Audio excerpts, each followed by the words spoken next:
माननीय सदस्य श्री अरविंद सामंत जी।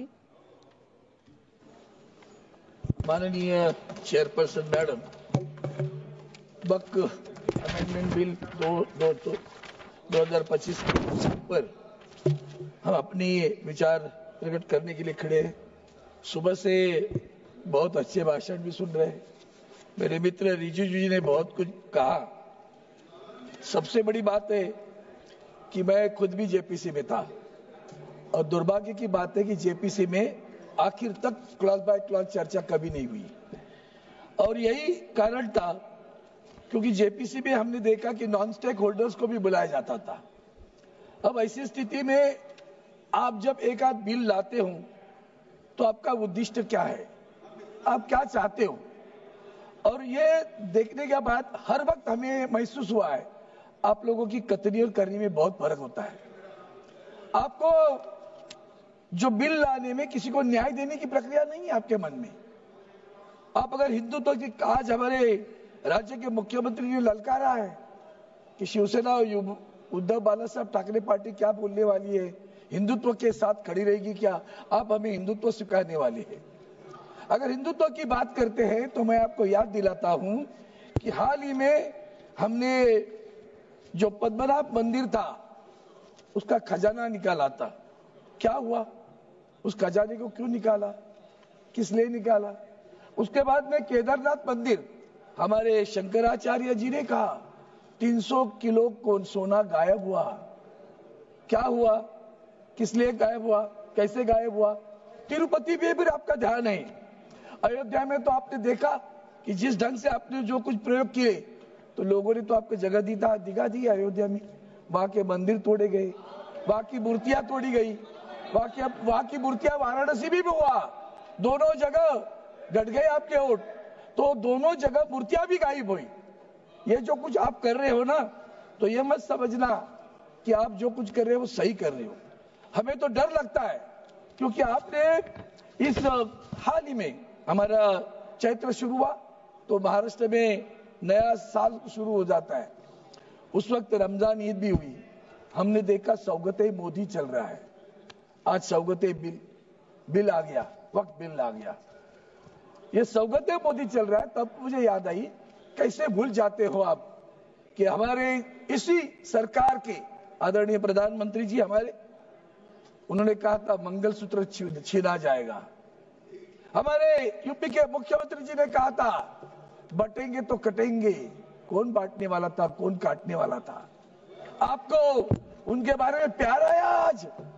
ये प्यार देख के हम भी अचरज हो गया। वाह, मुझे लगता है बिहार के चुनाव नजर आ रहे हैं। देख रहा था मेरे मित्रों के, पुराने मित्रों के भाषण, तो बिहार के चुनाव नजर में आ रहे हैं। सर, अब आपके न भूलना, ये देश के आजादी के लिए जिन्होंने कुछ भी नहीं किया ना, उनका भाग्य है कि आज सरकार चला रहे। देश के आजादी के लिए मुसलमानों ने भी अपनी जान न्यौछावर की है। मुसलमान भी अंडमान में रहे हैं, लेकिन न्याय की बात हो, जो गलत है वो गलत है। अगर बिल में भी जो गलत है हम उसका समर्थन नहीं करेंगे।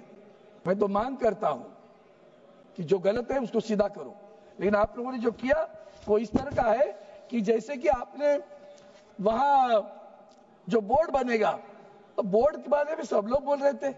सबसे पहली बात ऐसी है मैडम चेयरमैन कि बोर्ड चुनाव होकर आता था, अब आप नॉमिनेशन करने जा रहे हो, वही तो जनतंत्र का मार खा रहा है। जब नॉमिनेशन करना है मतलब सरकार को जो चाहे उसको रख देगी, बाकी तो अधिकारी है उसके ऊपर, वो भी आएंगे, वो तो सरकारी अधिकारी रहेंगे। बोर्ड पे उल्टा ऐसा होने वाला है कि बोर्ड में हमारे मुस्लिम जो बांधव भगिनी जो वहां होगी वो माइनॉरिटी में होगी। महिलाओं की बात करते हो, महिलाओं को तो आरक्षण 1995 एक्ट में है, नया नहीं किया आपने, ढोल मत बजाओ उसका, वो पहले से है, उसका हम समर्थन करते हैं। लेकिन जो दो लोग गैर मुस्लिम आप चाहते हो, हमारे मन में शंका है कि क्या आपने सही दिल से लाया है, जबकि आपको मालूम है कि बोर्ड पहले चुनाव चल जाता था, आप नॉमिनेट कर रहे हो, और नॉमिनेट करने के बाद में आप क्या करने वाले हो, तो दो गैर मुस्लिम होंगे।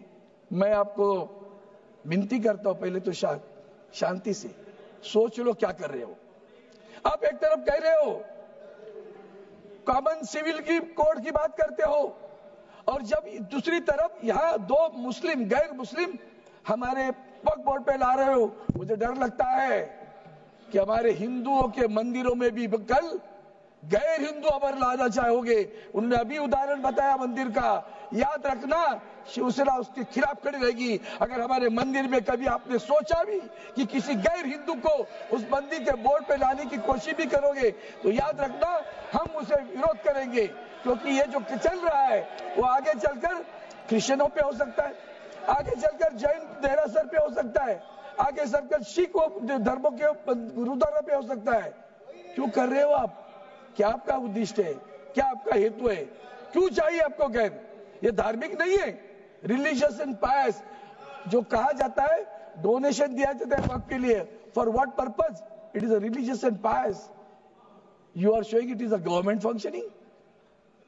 कैसे हो सकता है गवर्नमेंट का? वो धार्मिक है और धार्मिकता के लिए दिया जाता है। ऐसी स्थिति में आप कहते हो कि उसके धार्मिकता नहीं है। जैसे भी ये देरासर के मंदिर में भी आप कर सकते हो, आगे चलकर हमारे हिंदू देवस्थान है। आपने अभी जो मैंने मंदिरों की बात की, हमने मैं उनके साथ में था, 370 धारा खत्म करी। हमने आपका अभिनंदन किया, मैं कैबिनेट में था, बहुत खुश था। कितने लोग कश्मीर में हिंदू आ गए बताओ तो सही। कश्मीर में जमीन कौन खरीद रहा है वो भी तो बताओ, पता चलेगा कश्मीर की जमीन कौन खरीद रहा है।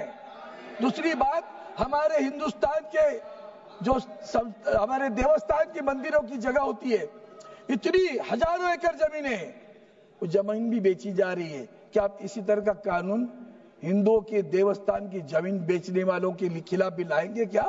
वो भी तो बताओ, तो पता चलेगा आप सही में सेक्युलर की बात करते हो, हिंदुत्व की बात करते हो कि मुस्लिमों की बात करते हो। सर, आपके मैनिफेस्टो में क्या था? ये आपका मैनिफेस्टो पढ़ता हूं, 2010-9 में और 2014 में आपने मैनिफेस्टो लाया था।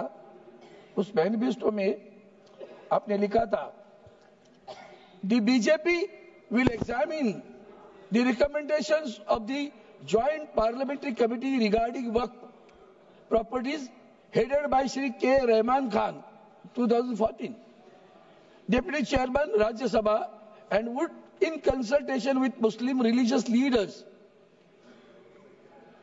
take steps to remove encroachment from an unauthorized occupation of work properties. Further, you have said the ASI will be provided with appropriate resources for the maintenance of all national heritages sites and prevent their vandalization in any form. Today, your own people are vandalizing. In Maharashtra, they are vandalizing. Ask the ASI what is happening at Aurangzeb, what is happening at Sambhajinagar. You will come to know.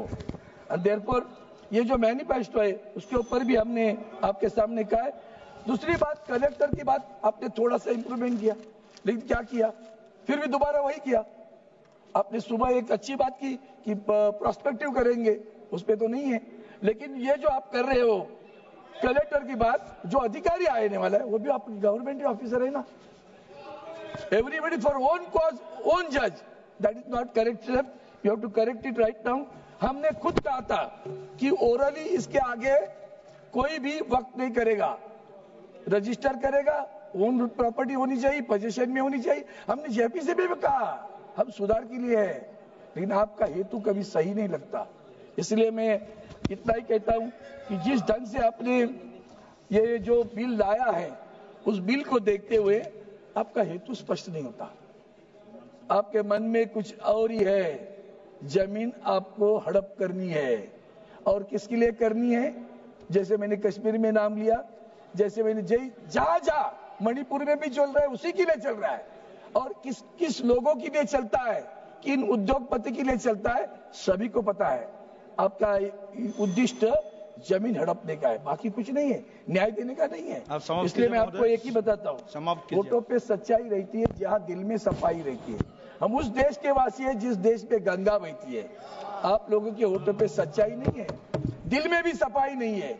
इसलिए तो बाद में राज कपूर को कहना पड़ा, राम तेरी गंगा मैली हुई, पापियों के पाप धोते धोते। 1000 लोग मर गए उसमें।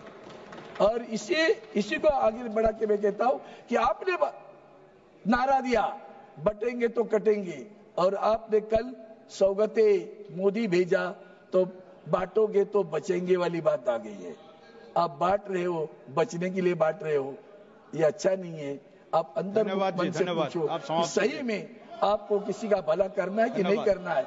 आप भला करना नहीं चाहते और आप बांटोगे तो अरे भैया, आपको जब आपने कहा ना कि मंगलसूत्र छिना लिया जाएगा, ऑनरेबल मेंबर, आप तो भूल गए क्या किसको बोल रहे थे? इसलिए मैं आपसे मेरा भाषण समाप्त करने के बाद मैं इतना ही कहता हूँ, आपके दिल में नफरत है ना, वो निकाल डालो। We need harmony not the hatred, we need harmony not the hatred. अगर हार्मनी चाहते हो तो बिल फिर अंतर्मुख होकर माननीय सदस्य सोचो कि क्या हम सही में मुस्लिम समाज को न्याय दे रहे हैं। धन्यवाद सभापति।